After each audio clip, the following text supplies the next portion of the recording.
Hello बाबू, good morning. कैसे हो आप सब लोग? अभी नंबर सिस्टम का सीरीज हम लोगों ने शुरू किया है और टाइप 6 के कुछ क्वेश्चन और साथ में कंसेप्ट मैंने आपको कल करवाया था। अभी उसी सीरीज को लेकर मैं आगे बढ़ने वाला हूं। देखो, जीवन के जो उसूल है ना, वह मैथ विषय पर भी काम करता है, तो जीवन के उसूल को समझना जरूरी है। जैसा हम सोचते हैं अगर वैसा ही हम बोले और वैसा ही हम करें तो जीवन में कभी उथल पुथल हो ही नहीं सकती है, पूरी दुनिया खूबसूरत हो जाएगी। कहा जाता है ना, मन, वचन और कर्म। जैसा मन में आप सोचते हो वैसा आपका वचन होना चाहिए और वैसे कर्म होने चाहिए। बिल्कुल यही सिद्धांत मैथ पर भी लागू होता है। क्वेश्चन में जो दिया हुआ है, जैसा दिया हुआ है, उस तरह से अगर आप लिखना सीख गए, सजाना सीख गए, तो क्वेश्चन में कभी भी आपको उलझन हो ही नहीं सकती है। सभी क्वेश्चन आपके आसानी से बनने वाले हैं। देखो, आज चूंकि फ्रैक्शन से रिलेटेड क्वेश्चन का यह टाइप है, तो इसमें हम लोग फ्रैक्शन से रिलेटेड क्वेश्चन ही देख रहे हैं और आज मैं उस तरह के क्वेश्चन पर बात करने वाला हूं जहां फ्रैक्शन, अब फ्रैक्शन है तो न्यूमिनेटर होगा, डिनोमिनेटर होगा, अंश होंगे, अंश और हर होगा। तो कभी कभी क्वेश्चन में ऐसा दिया जाता है कि अंश में कुछ बढ़ा दिया जाए या हर में कुछ बढ़ा दिया जाए या फिर कमी कर दिया जाए और उसके रिस्पेक्ट में अभी फ्रैक्शन में परिवर्तन हो जाता है, तो फिर आपको वह फ्रैक्शन निकालना हो सकता है या फिर उस फ्रैक्शन का जो अंश और हर है उसका मल्टीप्लाई करके आपको आंसर देना होता है, या फिर आपसे कहा जाता है कि अंश और हर को जोड़ करके आंसर दीजिए। ये सभी क्वेश्चन आपके एग्जाम में आते हैं। तो आज उसी तरह के क्वेश्चन को लेकर और आपका मैं कंसेप्ट क्लियर करना चाहता हूं और मैं बिल्कुल शुरू में आपको यह बात बता देना चाहता हूं कि जैसा कि मैंने कहा, मन, वचन और कर्म में एक रूपता होनी चाहिए, साम्यता होनी चाहिए। इसी प्रकार से क्वेश्चन में जो कुछ दिया हुआ है, जैसे दिया हुआ है वैसे बिल्कुल उस कहानी को आप लिख लो पूरी तरह से। जैसे भी क्वेश्चन में बोला गया उसी डायरेक्शन में अपने कंसेप्ट को लेकर के चलो, तो कभी भी आपको दिक्कत नहीं होने वाला है और कम से कम समय में आप क्वेश्चन को बना लोगे। तो चलो मैं अभी क्वेश्चन शुरू करता हूं और टाइप 6 है, आपका नंबर सिस्टम चल रहा है, किरण पब्लिकेशन से मैं पढ़ा रहा हूं, आप जान ही रहे हो। तो उसी के कुछ क्वेश्चन हम लोग लेंगे। देखो, क्वेश्चन नंबर 8 सबसे पहले मैं लेता हूं, ठीक है? तैयार हो सभी ना? शुरू करें? पक्का। देखिए, इस क्वेश्चन में दिया हुआ है कि एक भिन्न के अंश तथा हर प्रत्येक में 1 घटाने पर 1/3 प्राप्त होता है, जबकि दोनों में 1 जोड़ने पर 1/2 प्राप्त होता है, तो उसके अंश तथा हर का जोगफल क्या होगा? देखो, इस तरह का जब क्वेश्चन आपके एग्जाम में आता है ना, तो ऐसे देखने में क्वेश्चन काफी बड़ा दिखाई देता है और बहुत कुछ इसमें लगता है कि आपको करना है, तो घबराकर या तो आप छोड़ देते हो या तो फिर देर कर देते हो, जबकि सिर्फ उसी नियम का आप पालन करो जैसा कि मैंने अभी आपको बताया कि जैसे क्वेश्चन में दिया गया, जो बोला गया बस वही आपको करना है। जिस तरह से क्वेश्चन का पैटर्न जा रहा है बस उसी तरह से आपको आगे बढ़ते चलना है। यानी कि यहाँ पर हम करेंगे कुछ खास नहीं, जो कुछ क्वेश्चन में बोला गया ना बस उसी को हम यहाँ पे लिखते चले जाएंगे। एक फ्रैक्शन है, मान लेते हो फ्रैक्शन हमारा क्या हो, तो x और बटा में y का हो, ठीक है? अब इस फ्रैक्शन है का जो अंश है और जो हर है, बोला गया दोनों में, प्रत्येक का मतलब होता है दोनों में 1 घटाने पर बोला गया, यानी कि x में से भी 1 घटा देंगे और y में से भी 1 को मैं घटा दूंगा, तो हमको कुछ ना कुछ तो परिणाम मिलेगा। और परिणाम क्या प्राप्त हो रहा है? तो 1/3 का लिख लो, 1/3। अब यहां से क्रॉस मल्टीप्लाई तो कर सकते हो, यानी 3x - 3 बराबर y - 1, या फिर लिख सकते हैं कि 3x और -y इसका तो देखो -3 है, उधर जाएगा +3 होगा, यानी वैल्यू 2 होगा। यानी हमारे पास एक समीकरण मिला 3x - y = 2 का एक समीकरण हमको मिला। अब यहां से एक घटना हो गई ब्लॉक। अब आगे बढ़ते हैं, जबकि दोनों में 1 जोड़ने पर, यानी कि फ्रैक्शन क्या था? तो x और y का, यानी x बटा में y है। अब दोनों में, यानी कि अंश और हर दोनों में अगर 1 जोड़ दिया जाए तो परिणाम हमें क्या प्राप्त होगा? तो 1/2 का, यानी कि यहाँ पे लिख लेंगे 1/2 लिखा जा सकता है। क्रॉस मल्टीप्लाई तो यहाँ भी कर सकते हैं, तो 2x और +2 का जो वैल्यू होगा y + 1 के बराबर होगा। अब यहाँ पे 2x और प्लस है y है, तो इधर लाएंगे -y, और देखो ये +2 है, बराबर को उधर जाएगा -2 होगा, और -2 और +1 यानी -1। तो एक समीकरण हमारे पास आया 2x - y = -1 का। यहां से इन दोनों समीकरण को अगर आपस में घटा दिया जाए, यानी यहाँ पे माइनस चिन्ह बदल जाता है, यहाँ प्लस और यहाँ प्लस होगा, तो y का तो काम समाप्त, प्लस और माइनस होने के कारण। 3x से 2x को अगर घटा लो तो बचेगा क्या, तो सिर्फ x है, और 2 और 1 को जोड़ेंगे तो 3 होगा। तो x का तो वैल्यू मिल गया, x का वैल्यू कितना होगा, तो 3 होगा। फ्रैक्शन अपने पास यही था ना, यानी x बड़ा y, यानी हमको पता है कि x का वैल्यू क्या होगा 3। अब y का वैल्यू चाहिए तो किसी भी समीकरण में रख सकते हैं, अपने पास तो बहुत सारा समीकरण है, आप कहीं भी पुट कर सकते हो। अभी हमारे पास अगर मान लेते हैं मैं यहीं पे पुट कर लेता हूं, x का वैल्यू क्या बोला गया 3, तो यहाँ पर 3 और 3 का गुना करेंगे 9, और 2 को लाकर घटाएंगे तो 9 में से 2 जाएगा 7, यानी y का जो वैल्यू होगा 7 होगा। तो यहाँ पर लिख सकते हैं 7। अपने पास फ्रैक्शन कौन सा आया, तो 3/7 का, यानी कि अंश 3 होगा और हर क्या होगा, तो 7 होगा। अभी हमको करना क्या था, तो दोनों का जोगफल लेना था, जोड़ लीजिए 3 और +7 इक्वल टू क्या होगा, तो 10 होगा। देखिए इस क्वेश्चन का आंसर होगा 10। यहाँ पर मैंने कोई नई चीज नहीं की, जैसे जैसे क्वेश्चन में बोला गया सारी चीजें आप व्यवस्थित लिखते चले जाएं, क्वेश्चन आपका बनेगा और निश्चित रूप से यह क्वेश्चन बनेगा। समझ में आ रहा है? चलो दूसरा एग्जांपल लेते हैं। देखो बाबू, इस क्वेश्चन में दिया हुआ है कि यदि किसी भिन्न के हर में 1 जोड़ दिया जाए तो वह 1/2 हो जाती है, यदि उसके अंश में 1 जोड़ दिया जाए तो वह 1 हो जाती है, तो अंश तथा हर का गुणनफल ज्ञात करें। ऐसा क्वेश्चन में दिया हुआ है। हमें करना क्या होगा, मान लेते हैं कि जो भी फ्रैक्शन बोला गया उसका अंश और हर तो होगा। मान लेते हैं वो फ्रैक्शन क्या है, तो 1/y है। पहला कंडीशन क्या बोला गया कि हर में 1 जोड़ा जाए, तो यहाँ पे +1 कर लेंगे, यह बराबर होना चाहिए 1/2 के। जैसा क्वेश्चन में बोला गया, जो बोला गया बस वह करते चले जाओ। यानी कि हम कह सकते हैं कि 2x का जो वैल्यू होगा यह y + 1 के बराबर होगा, या फिर हम कह सकते हैं कि 2x है और -y का वैल्यू 1 के बराबर होगा। यहाँ से एक समीकरण हम ले सकते हैं, लिया जा सकता है ना, दिखाई दे रहा है आपको यहाँ पे। अब देखो दूसरी बात क्या बोली गई, यदि उसके अंश में 1 जोड़ दिया जाए, यानी फ्रैक्शन अपने पास x/y है और अंश में अगर 1 जोड़ दिया जाए तो वह 1 के बराबर हो जाती है, यानी बराबर 1। तो x + 1 का वैल्यू जो होगा वह y के बराबर होगा। y और 1 क्रॉस मल्टीप्लाई बस करना है और कुछ खास नहीं।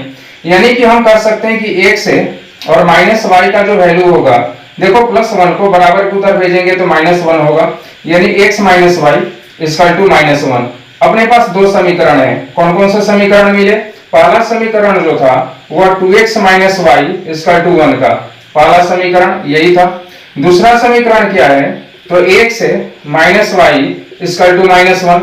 अगर इसको मैं दोनों समीकरणों को आपस में घटा लूं तो यहाँ पे माइनस, यहाँ पे प्लस और यहाँ भी प्लस होगा। देखो 2x से x को घटाएंगे तो x बचेगा, और यहाँ पे y से तो y कट गया, यानी 1 + 1 = क्या होगा, तो 2। तो x का वैल्यू तो 2 आ गया। अब x का वैल्यू कहीं भी रख लेते हैं, कहीं भी रख करके, और y का वैल्यू तो निकाल सकते हैं ना। तो x का वैल्यू आप देखो कहीं भी रख सकते हो, आप यहीं पे रख लो। यहाँ पे देखो x का वैल्यू अगर यहाँ पे पुट कर लेते हैं तो यहाँ पे x का वैल्यू 2 है, तो 2 और 2 का गुना करेंगे 4 होगा, और यहाँ पे +1 है, अगर बराबर किधर आएगा तो -1 होगा, 4 में से घटाएंगे 3 होगा, यानी y का वैल्यू क्या होगा, 3। तो अभी x का वैल्यू 2 है और y का वैल्यू 3 है, तो अंश और हर तो मिल गए। हमें करना क्या था, तो दोनों का गुणनफल, तो 2 और 3 का गुना करो, यानी कि xy का जो वैल्यू होगा वो 6 होगा। और देखो इस क्वेश्चन का आंसर यही होगा। और इसमें मैंने कुछ नई बात नहीं की है, जो कुछ बोला गया जैसे बोला गया बस वैसे सारी चीजों को व्यवस्थित करते आप चले जाएं। यहां से पहला स्टेप और यहां से दूसरा स्टेप, आपको दो समीकरण मिलेंगे, दोनों समीकरण से x और y का वैल्यू आपको निकाल लेना है। उसके बाद जोड़ने को बोले तो जोड़ लीजिए, गुना करने को बोले गुना कर लीजिए, घटाने को बोले तो घटा लीजिए, जो कुछ बोले क्वेश्चन में वैसे आप कर लीजिए। बात समझ में आ रही है? अगला क्वेश्चन ले, चलो ठीक है, पहले इसको इरेज कर लेते हैं। देखो बाबू, इस क्वेश्चन में दिया हुआ है कि एक भिन्न का हर उसके अंश से 3 अधिक है, यदि अंश में 7 की वृद्धि कर दी जाए तो हर में 2 की कमी, और तथा हर में 2 की कमी कर दी जाए तो परिणाम 2 प्राप्त होता है, तब उसके अंश तथा हर का योग क्या होगा। यहाँ पे इस क्वेश्चन में जोगफल पूछा गया है, गुणनफल भी पूछा जा सकता है, जोगफल भी पूछा जा सकता है, कुछ भी पूछा जा सकता है। जैसे क्वेश्चन में दिया हुआ है, जो चीज दिया हुआ है बस वैसे हमें कर लेना है। यहाँ पे फ्रैक्शन है तो इसका अंश और हर तो कुछ होगा, और यहाँ पे बोला गया कि भिन्न का जो हर है, जो डिनोमिनेटर है, वह उसके नोमिनेटर यानी अंश से 3 अधिक है। यानी कि अगर अंश अगर x होगा तो हर जो होगा वह x प्लस 3 होगा, ऐसा लिख सकते हैं। अब यहाँ पे बोला गया अंश में 7 बढ़ा दो, 7 की वृद्धि करना है, तो चलो बढ़ा देते हैं भाई। जो कुछ बोला गया, जैसे बोला गया बस वैसे कर लेना है। अंश में 7 की वृद्धि कर दी जाए और हर में बोला गया 2 की कमी कर दी जाए, तो हर में 2 का कमी कर देते हैं। जो बोला गया बस वैसा करते जाओ, तो परिणाम क्या प्राप्त होगा, तो परिणाम में 2 प्राप्त होगा। तो चलो यहाँ पे रिजल्ट क्या मिलेगा, तो 2 का। फ्रैक्शन क्या था याद है ना, अपने पास जो फ्रैक्शन था वह फ्रैक्शन कहां पे, मैं यहाँ पे लिख लेता हूं, यहाँ पे हेड पे लिख लेता हूं, आपको दिखाई देगा। फ्रैक्शन क्या होगा, तो अंश अगर x होगा तो हर जो होगा वह x प्लस क्या होगा 3 होगा, क्योंकि हर अंश से 3 अधिक है, यानी अंश x तो हर क्या x प्लस 3। इसी का रिजल्ट हमको लाना है, क्या इसका वैल्यू होगा, उसके बाद हम अंश और हर को जोड़ देंगे। तो अभी यहाँ पे अगर आप हल करो तो देखो अभी क्या होगा, x प्लस 7 का जो वैल्यू होगा, 3 में से 2 को घटाएंगे 1 होगा, यानी x प्लस 1 और क्रॉस मल्टीप्लाई कर लेते हैं तो 2x और प्लस 2 कहा जा सकता है। अब देखो यहाँ पे 2x है, यहाँ पे x है, तो इस x को मैं उधर भेजूं तो 2x से अगर x को घटाएंगे तो x का तो वैल्यू मिलेगा। अच्छा, प्लस 2 को इधर लाएंगे तो माइनस 2 होगा, 7 में से 2 घटा लेंगे 5 होगा, यानी x का वैल्यू होगा कितना, तो 5 होगा। तो x का वैल्यू तो 5 हो गया। तो अभी x प्लस 3 करना है तो 5 और 3 क्या होगा, 8 होगा, यानी अंश से 5 और हर कितना हुआ 8। आपको करना क्या था, तो अंश और हर दोनों का जोगफल लेना था, तो 5 और 8 को जोड़ लीजिए, 5 और प्लस 8 होगा कितना 13। काफी आसान सा मामला है, यानी कि इस क्वेश्चन का आंसर क्या होगा 13 होगा।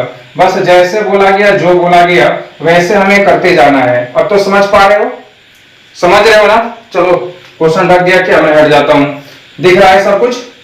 चलो ठीक है, इसको इरेज करते हैं, दूसरा क्वेश्चन लेते हैं। अब देखिए इस क्वेश्चन में दिया हुआ है कि एक भिन्न के अंश तथा हर दोनों में 2 जोड़ने पर 9/11 प्राप्त होता है।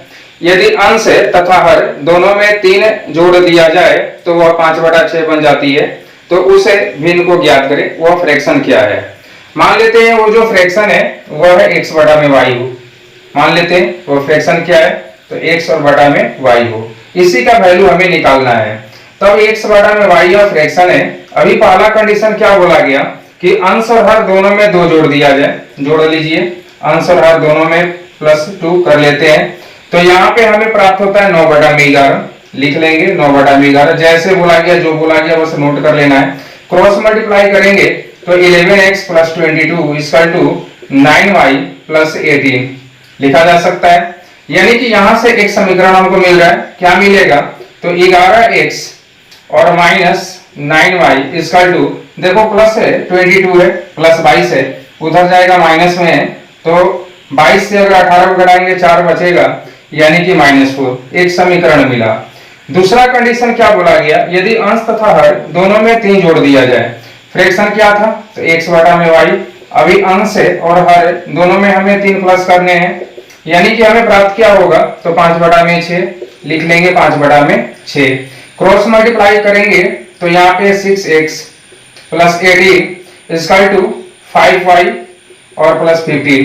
एक दूसरा समीकरण हमको प्राप्त होगा 6x और देखो 5y है, तो इसको बराबर किधर लाएंगे, तो -5y होगा। और अभी +18 है, उधर जाएगा माइनस होगा, यानी कि -3। 18 से 15 को घटा लेंगे 3 मिलेगा। तो एक समीकरण 6x - 5y = -3 और एक समीकरण तो पहले मिला था 11x - 9y = -4। दोनों समीकरण के आधार पर हमें x और y का वैल्यू निकालना होगा, तो हमें फ्रैक्शन प्राप्त हो जाएंगे। अभी ऐसा है कि कहीं भी हम किसी को भी कैंसिल कर सकते हैं। y को अगर कैंसिल करना है तो ऊपर 5 का गुना करना होगा और नीचे 9 का। बात समझ पा रहे हैं। थोड़ा सा यहाँ से मैं इरेज कर रहा हूँ, यहाँ पे मैं फोल्ड कर देता हूँ। यानी कि इसमें चूंकि यहाँ पे 5 है तो 5 का मल्टीप्लाई, और यहाँ पे 9 है तो यहाँ पे 9 का मल्टीप्लाई। दिख रहा है ना, क्लियर दिख रहा होगा। अभी देखो अगर ऐसा करें तो क्या प्राप्त होगा, मैं फ्रेश लिख लेता हूँ यहाँ पे। चलो अभी 9 से गुना करेंगे, 9 और 6 का गुना करेंगे तो 54x, -5 और 9 का गुना करेंगे 45y, और बराबर माइनस क्या होगा, 9 और 3 का गुना करेंगे 27 लिखा जा सकता है।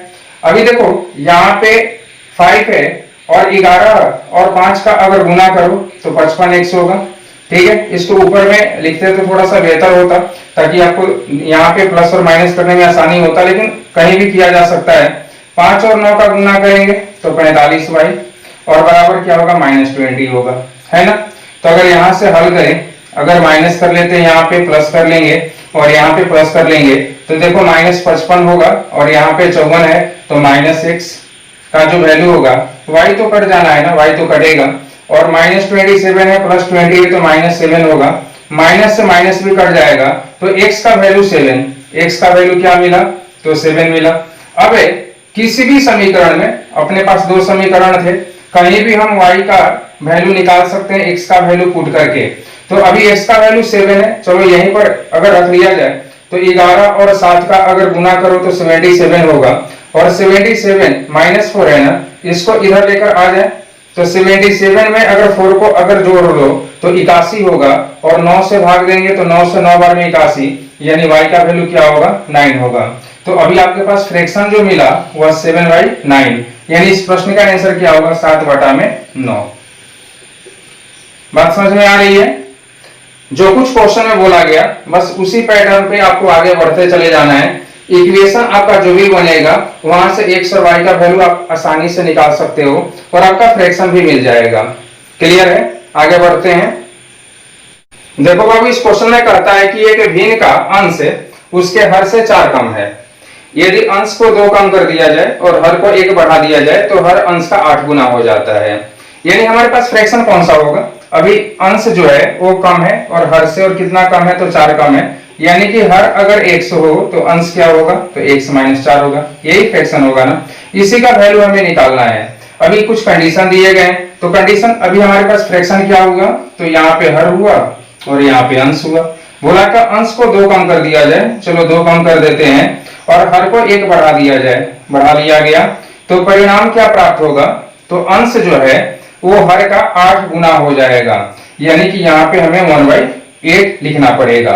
8 गुना होना यानी कि अभी अंश जो है हर का 8 गुना होगा, यानी 1 और 8 का अनुपात। तो अभी यहाँ पे आप क्रॉस मल्टीप्लाई कर सकते हो। देखो -4 है -2 है तो -6 होगा, 8 से गुना करेंगे तो 8x, और -6 और 8 का गुना करेंगे तो क्या होगा, 48। इधर x + 1 होगा, 1 का मल्टीप्लाई करेंगे कोई फर्क नहीं पड़ने वाला है, यानी 8x से अगर x को घटाएं तो 7x होगा, -48 उधर जाएगा तो प्लस में, यानी कि यहाँ पे क्या होगा, 49। तो x का वैल्यू आप निकाल सकते हो ना। देखो x का वैल्यू तो 7 होगा ना, x का वैल्यू 7 हुआ। तो अभी x का वैल्यू अगर हमारे पास मिल गया तो x - 4 भी कर सकते हैं, यानी x का वैल्यू 7 है तो x - 4 करेंगे, 7 से 4 घटाएंगे 3 होगा, यानी अपने पास जो फ्रैक्शन बचेगा वह क्या होगा, 3 और बटा 7 का, यानी इस क्वेश्चन का आंसर क्या होगा, 3/7। समझ पा रहे हो। आई थिंक कि आप लोगों को क्वेश्चन में कोई भी दिक्कत नहीं हो रहा होगा। वैसे कमेंट करके मुझे बताना कि अभी जो भी सवाल किए गए, देखो इसी तरह के क्वेश्चन आते हैं। अगर फ्रैक्शन में जहां अंश और हर में वृद्धि या कमी को लेकर के अगर कोई सवाल आता है तो क्वेश्चन इसी तरह के होते हैं, और हमें यहाँ पे इक्वेशन बनाने ही पड़ेंगे। क्वेश्चन में जैसे बोला गया, जिस तरह से आगे बढ़ने को बोला गया उसी तरह से हमें बढ़ाना होता है, और वहां पे एक इक्वेशन 2 इक्वेशन जो भी हमें मिले उसके आधार पे हमें अंश और हर को निकालना होता है, जोड़ना होगा, गुना करना होगा, या फिर फ्रैक्शन हमें बताना होगा। जो कुछ करना होगा हम इजिली निकाल सकते हैं। तो आप कमेंट करके बताना कि समझ में आ रहा है कि नहीं आ रहा है। ठीक है, मिलते हैं अगले क्लास में, अपना ख्याल रखो। Okay, thank you.